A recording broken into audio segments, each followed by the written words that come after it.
Selamat pagi anak-anak. Assalamualaikum warahmatullahi wabarakatuh. Selamat bertemu lagi ya. Kita di semester 2 ini diawali dengan PJJ ya. Pembelajaran jarak jauh karena masa pandemi yang belum berakhir.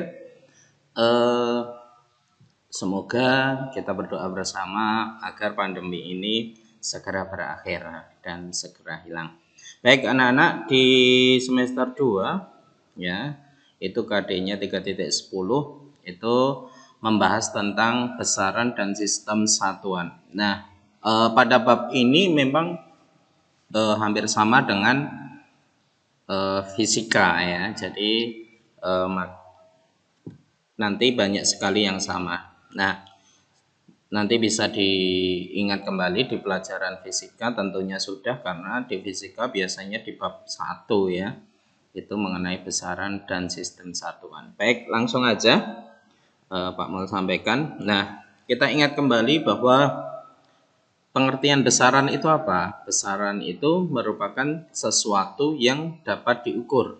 Jadi nanti dinyatakan dengan angka secara kuantitatif. Contoh, panjang, masa, waktu, suhu, dan lain-lain. Kemudian mengukur itu apa? Mengukur itu membandingkan sesuatu dengan sesuatu yang lain yang sejenis ditetapkan sebagai satuan. Jadi mengukur itu ada dua hal. Yang pertama adalah yang diukur dan kedua adalah alat ukurnya. Nah, alat ukurnya ini nanti ditetapkan sebagai satuannya. Contoh, ini contohnya aplikatif. Nanti anak-anak kalau praktek membubut ya, sebelum membubut melakukan pembubutan, seorang siswa mengukur benda kerja menggunakan jangka sorong. Berdasarkan hasil pengukuran dihasilkan panjang 25,2 mm dan diameternya 5,2 mm. Nah, dari satu kasus ini ya, satu kasus nyata ini dapat kita lihat. Yang pertama, siswa tersebut telah melakukan pengukuran ya. Nah, kemudian membandingkan apa? Membandingkan benda kerja itu dengan jangka sorong. Maka jangka sorong ini sebagai alat ukurnya. Nah, maka akan dihasilkan panjang 25,2 mm. Maka panjang ini sebagai besarannya. Kemudian milimeter ini sebagai satuannya. Kemudian 25,2 ini adalah nilainya, ya, hasil pengukurannya. Begitu juga di sini diameter 5,2 itu sebagai nilainya, diameter itu sebagai besarannya, dan milimeter sekali lagi sebagai satuannya. Nah, satuan itu apa? Nah, tadi sudah kita berikan, satuan itu adalah nilai ukuran suatu besarannya yang ditetapkan sebagai satuan. Jadi ukurannya meter, kilometer satuan dari panjang, detik, menit, jam satuan dari waktu, dan sebagainya. Nah, sistem satuan itu yang digunakan itu ada dua, yaitu sistem satuan metrik, sistem metrik, yaitu mengacu pada dua hal, ada dua acuan.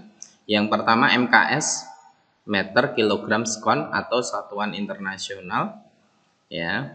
Kemudian CGS, centimeter, gram, sekon. Kemudian yang kedua sistem non metrik atau sistem British. Mungkin anak-anak pernah mendengar satuan panjang dalam kaki atau feet, kemudian ada pounds. Nah, itu satuan yang non metrik.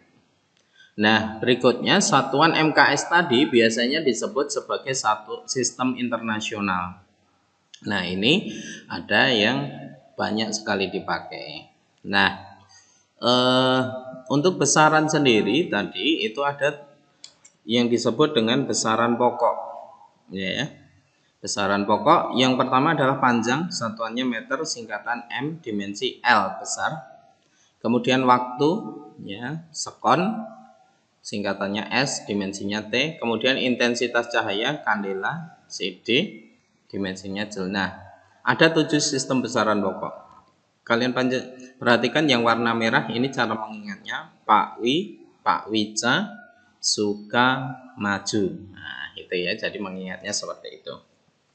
Baik, nah dimensi. Sekarang dimensi itu apa?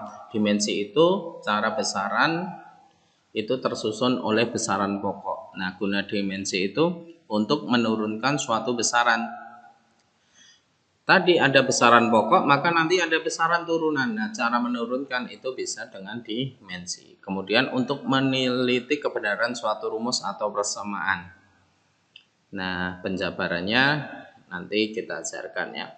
Nah, sekarang besaran turunan. Besaran turunan, jadi besaran yang selain 7 besaran tadi disebut dengan besaran turunan.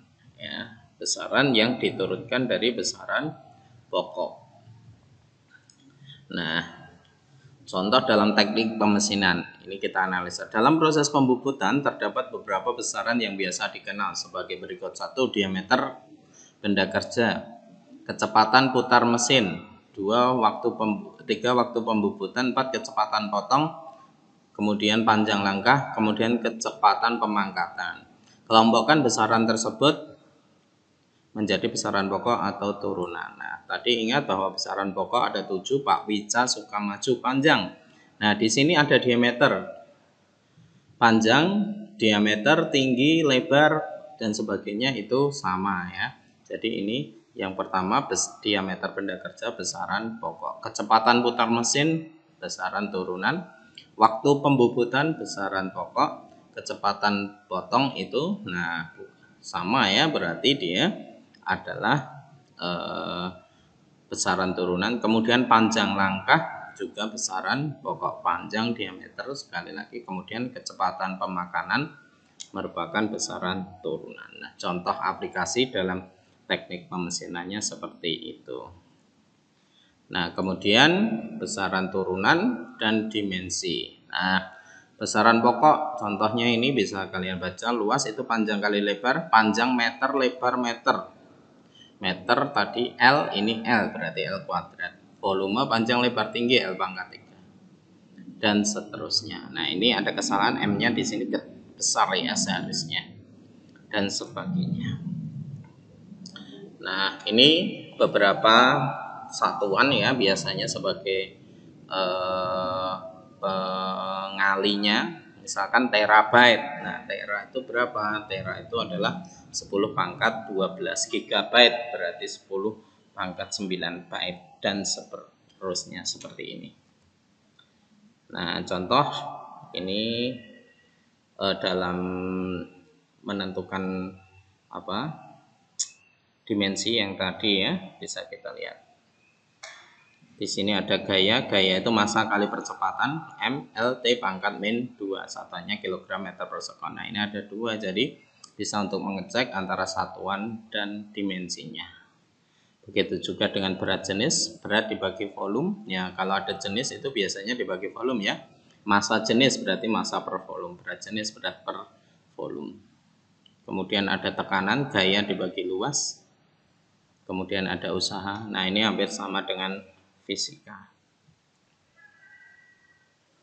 Nah, ini besaran yang identik itu bisa diketahui dari besaran dimensinya ya. Ini contoh energi potensial dan energi kinetik. Energi potensial waktu SMP MGH.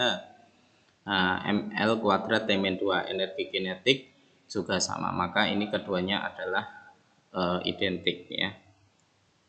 Nah, kemudian yang perlu kita perhatikan karena kita teknik pemesinan dalam pengukuran sangat penting.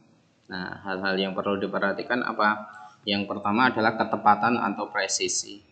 Ketepatan atau presisi itu kemampuan alat untuk melakukan proses mengukur untuk mendapatkan hasil yang sama yang dilakukan secara berulang-ulang dengan sebuah cara atau cara yang sama, disebut dengan ketepatan. Jadi, kalau kalian mengukur panjang dengan jangka sorong yang satu seharusnya sama, walaupun beda anak seharusnya sama, itu berarti tepat ya. Nah, jadi kalau ada Anton dan Budi melakukan pengukuran, bendanya sama, alat ukurnya sama, kok hasilnya berbeda, nah berarti itu ada kesalahan. Nah, kemudian presisi itu apa? Presisi adalah ini sesuatu hal yang sangat penting berkaitan dengan pembagian skala hingga terkecil. Ya, jadi pembagian skala hingga terkecil. Misal, kalau kita mengukur dengan mistar atau penggaris itu tidak mungkin sampai milimeter, 0,05 milimeter nggak mungkin. Karena apa? Dia tidak mencapai itu. Kemudian hal yang penting kedua adalah ketelitian atau akurasi. Nah, kesesuaian nilai hasil ukuran dengan sebenarnya. Ya, jadi kalau sebenarnya panjangnya 50, dia juga harus 50. Kemudian termometer misalkan menunjukkan suhu yang mendekati sebenarnya. Nah, itu akurasi. Kemudian kalibrasi. Nah, kalibrasi itu apa? Kalibrasi itu frekuensi penggunaan alat ukur yang sering atau berulang-ulang dalam waktu tertentu akan mengalami penyimpangan. Jadi perlu dikalibrasi, itu disamakan, distandarkan lagi, ya. Karena dipakai terus-menerus kan kadang error. Nah, itu perlu dikalibrasi. Contohnya ini ada, silahkan nanti dibaca. Nah, ini yang terpenting juga kalau kalian melakukan pengukuran itu ada kesalahan paralaks, yaitu kesalahan pembaca yang tidak tepat. Jadi kalau kita membaca, mengukur itu seharusnya tegak lurus ya. Jadi gambar yang tengah ini yang tepat. Nah, ini tegak lurus. Baik, untuk pertemuan pertama saya kira cukup ya. Selamat belajar, semoga sukses. Assalamualaikum warahmatullahi wabarakatuh.